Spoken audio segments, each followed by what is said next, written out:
Muri Zimbabwe first video ramatanga kuona vadikani evideo rekuti ngoro dzese dzinotakura vanhu mutauni dzinenge dzitakura malageji dziye dzevanhu vanoita zvichijega jega dzakunzi dzinobhadhara $10 per month.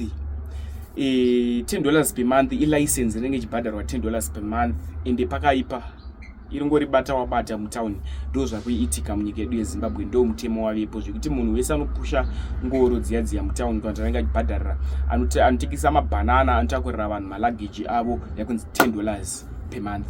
Saka vanhu vekanzuru nezuro vaitobata ngoro dzachona ndo video iri riri kutendera masocial media ndakati ndingokuzivisai ka short clip video ikako. Ndichikutambirai zvekare pano paHatari 263 subscribe mahara wotena on the notification bell so that patinozoka neimwe post uchange uchingozvionera.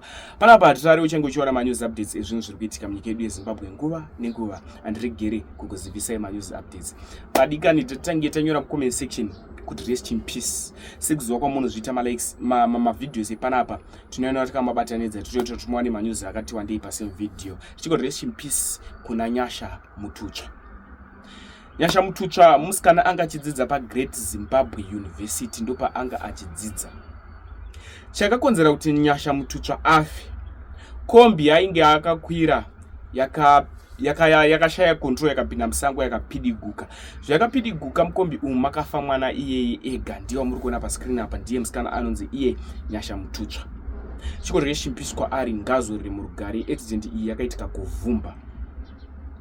Veukama ndavachiminitariro tingesina tarisiro izvi tisingazvifungire asi mhepo dzinosimuka tisingafungire. Ndatinamatiri vana vedu pavanenge vachienda kuzvikoro, vana vedu pavanenge vachienda kuchikoro vadzoke vari vapenyu.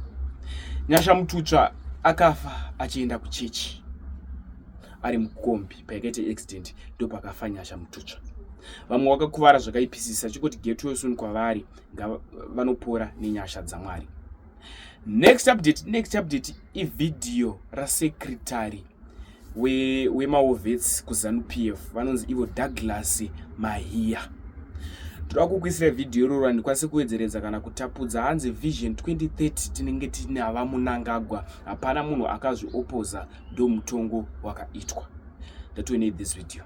2030 Vision 2030 asine mali.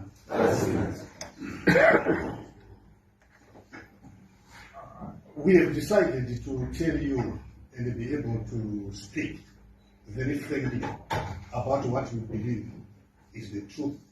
And the Bible says the truth and the truth alone shall set you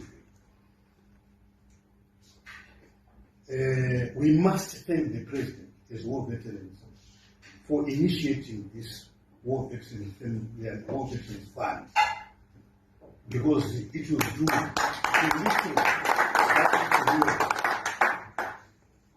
it will do the little that it will. It was not there.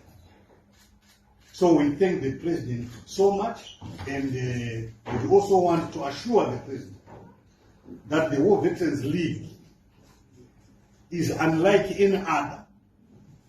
We will be with the people. The people of Zimbabwe, last year in Bulawayo at the conference, resolved that the President extends his period, his stays a little long until 2030. And as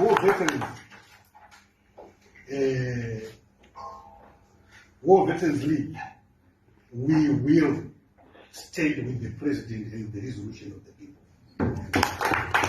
there is one other thing that was known as mass line. Anyone who triggered a gun, knows about this. Mass line is about complying with the demands of the people. And the demands of the people was an interaction between the liberation forces and the enemy forces. Chakawanikwa pakati ipapo is what we complied with. The war in Zimbabwe still continues. If you remember, at some point I told the nation that we are waiting for the signal. Yes. And once we have the signal, like now we have the signal, a war veteran must understand that the party is supreme.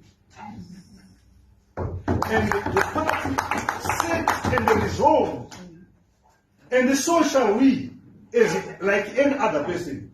Hakuna more veteran anotora authority or ownership of participating in the liberation struggle to tell the party what to do, for as long as you are a group of people and you are not the majority. And we also have this principle of the revolution which says minority is subordinate to majority. So that principle tells you that not a group of people will decide for the party and government, but the party decides. And so the president will proceed as demanded by the people. And if you don't comply with what the people are saying, isusu zvati gwaramusanambiri kuti zvataurwa nevanhu ndozvaunoteedzera. Kana ukangosina kuteedzera zvataurwa nevanhu unenge wapanduka.